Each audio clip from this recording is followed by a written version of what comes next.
Damage over time characters doesn't exactly have the best impression when it comes to the current meta. I recall the days when people said that Kafka is 100% future-proof and will only get stronger as more DOT characters are introduced. However, the reality is that standard critical-built characters are just more relevant. The question is, will Black Swan actually shift the meta towards DOT? The key section of this guide will explain to you all of Black Swan's playstyle, her strong synergies and anti-synergies. If you found the guide helpful, consider liking the video and subscribe so you don't miss out on up-to-date information. I always read everyone's comments, so feel free to ask questions that were not answered in the video. Without further ado,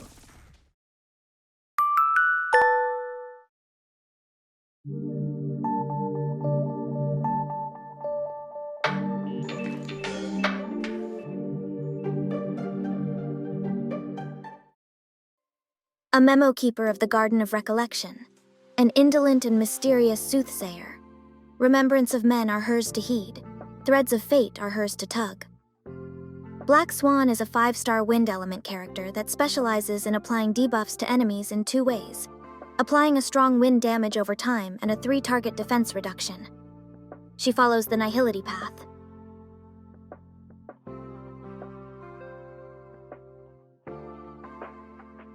Black Swan has one of the most complex gameplay, but rest assured that I will guide you through her kit very carefully.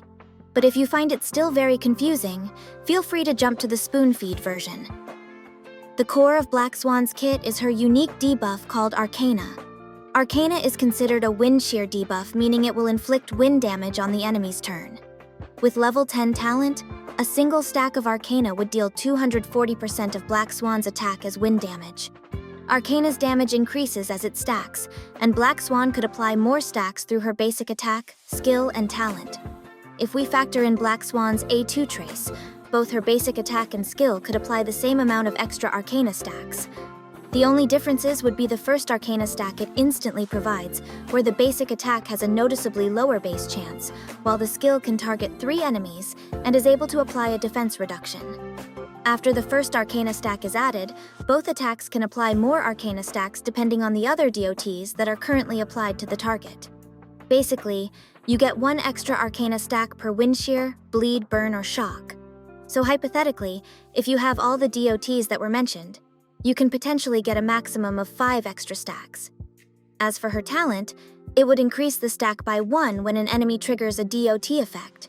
If there are 3 or more stacks when Arcana deals damage, it would deal an extra 180% of Black Swan's attack as wind damage to adjacent targets.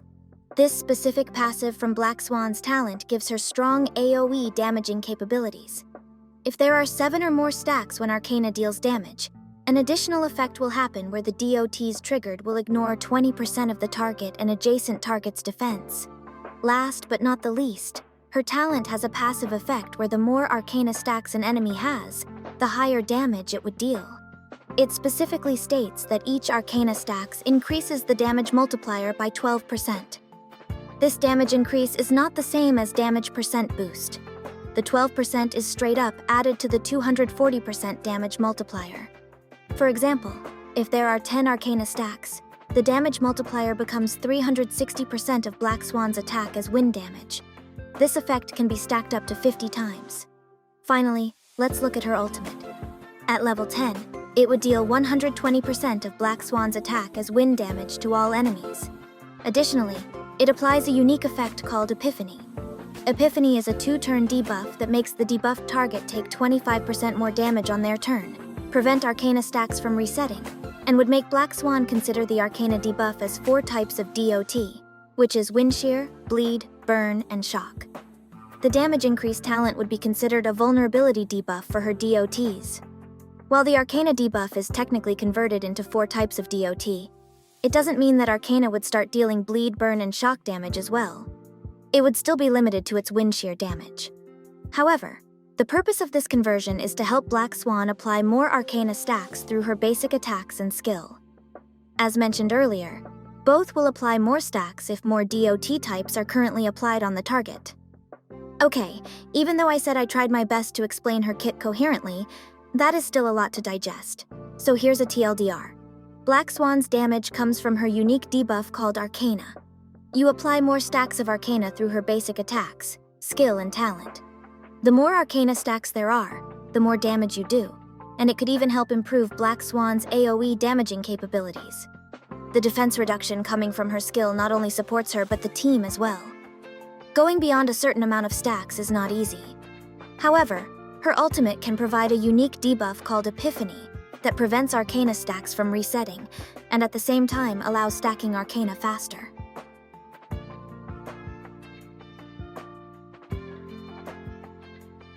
Similar to other characters with 120 energy capacity, she also uses a 4-turn ultimate rotation with an attack rope. This is Black Swan's light cone damage ranking with the assumptions that she is using speed boots, an EHR body, and a damage sphere. Her signature light cone, Reforged Remembrance, is just way ahead of the competition. The main reason for this is due to how the Prophet stacks completely synergizes with her ultimate. Prophet stacks are instantly capped whenever Black Swan attacks an enemy affected by Epiphany. This would give Black Swan a grand total of 69.6% defense ignore, which is equivalent to 57.4% overall damage increase. If we assume she is going to use the 4-piece prisoner set, she will cap at 87.6% defense ignore, which is equivalent to 84.8% overall damage increase. That is a lot of damage. We're not even accounting the extra EHR and attack stats yet, but just by going through the crazy amount of stacked defense reductions, it is easy to see why her signature light cone is extremely powerful.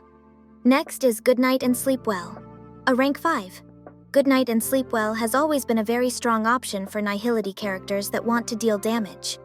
The problem, however, is the lack of EHR, which means that even though it is pretty strong, you would most likely have to trade some attack substats for some extra EHR, which actually puts it almost in line with both Incessant Rain and Eyes of the Prey.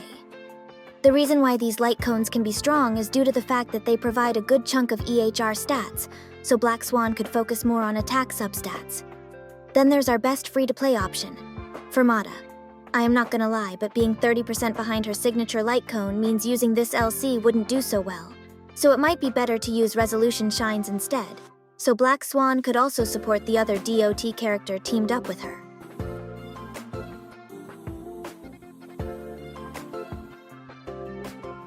For the Cavern Relics, you can choose between 4-piece Prisoner or 2-piece Messenger, combined with another 2-piece set if you really need that extra speed. I do recommend using the Prisoner set. Aim for an EHR body. Speed main stat for the boots. For the Planar set, you can choose between Pan-Cosmic, Glamoth, and Space Sealing Station. I do recommend using Pan-Cosmic since it is basically free 10% EHR and 25% attack. Glamoth's speed requirement is also very hard to reach. Aim for an attack rope. Attack or damage for the sphere. Just to be clear, in a solo performance, a damage sphere is better for Black Swan, but if we add in supports, attack sphere could be better. For example, if Ruin Mei is in the team, an attack sphere could potentially be stronger. At the end of the day, pick which one has better substats. One advantage of using a damage sphere is that it can roll attack substats. If we take into account Black Swan's low base chance debuffs, and her A6 trace that boosts her damage depending on the amount of EHR she has. The minimum EHR target for Black Swan is 120%, which maximizes the effect of her A6 trace and provides her with a 72% damage boost. However, this would leave her low base chance debuffs capped at 86% chance of applying against bosses with 40% resistance. If you want to maximize both, Black Swan would need a grand total of 157% EHR. Personally, I would recommend stopping at either 130% or 140% EHR.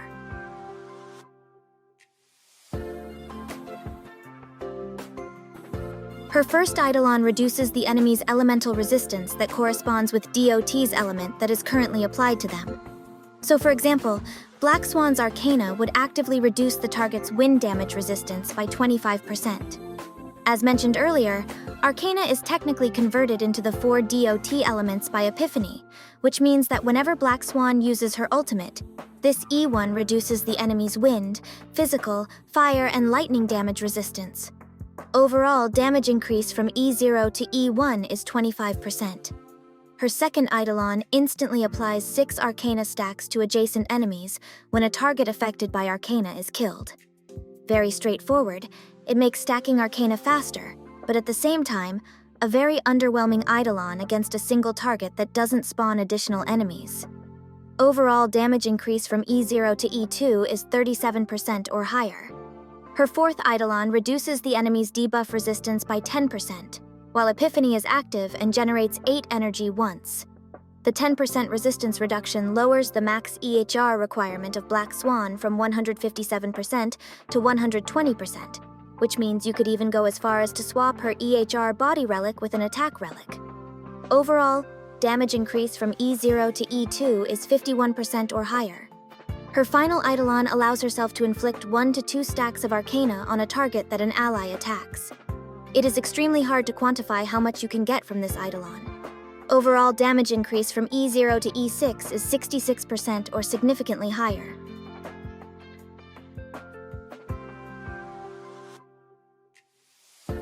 Black Swan's team is not particularly hard to set up.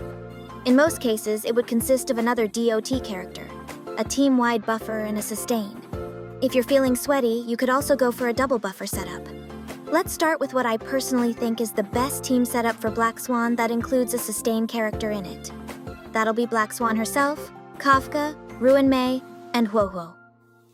After testing these 4 together on stages that favors their element, I could easily 0 or 1 cycle Memory of Chaos floors at least until floor 11 consistently, although it is pretty much expected with such a premium team setup. I've done repeated tests on a stage that favors wind, fire, and lightning elements.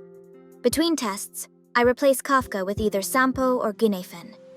Obviously, Kafka is just significantly ahead, and I would grade her with 100 points. Using Kafka as a baseline, Sampo would be at 80, and Guneifen would be 75. Although I can't be unfair to Guneifen. Guneifen's first Eidolon reduces the enemy's resistance by 10%.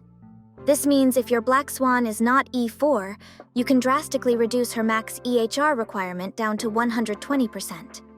As mentioned in the Eidolon section, this could mean that she can use an attack body relic instead of EHR. As for Luca, I didn't manage to do a lot of testing, but it should be safe to assume that he is more or less in line with Sampo and Guneifen's performance. Now let's talk about Black Swan's support. Ruin Mei is definitely one of the best, especially when you are using another DOT character together with Black Swan. However, it is worth noting that there is a particularly strong synergy between Black Swan and Ting Yun. As mentioned within the guide, Black Swan's ultimate can apply a unique debuff called Epiphany. Epiphany prevents Arcana stacks from resetting within its debuff duration. This means that as long as Ting Yun can bridge the gap between Black Swan's ultimates, Black Swan could potentially maintain her Arcana stacks at high amounts. Last but not the least, there's Asta. A tried and true support for double DOT team setups, gives huge amount of speed so everyone can act more frequently, and a huge attack boost which DOT characters appreciate. As for other sustain options, E1 Luocha is good. There's also Gepard or March with their freeze debuff that technically improves the frequency of DOT procs. For anti-synergy, Pella and Silverwolf could be bad picks with Black Swan, since it is possible to overshoot your defense reductions. Remember that defense reduction caps at 100%, and defense ignore is additive to defense reductions.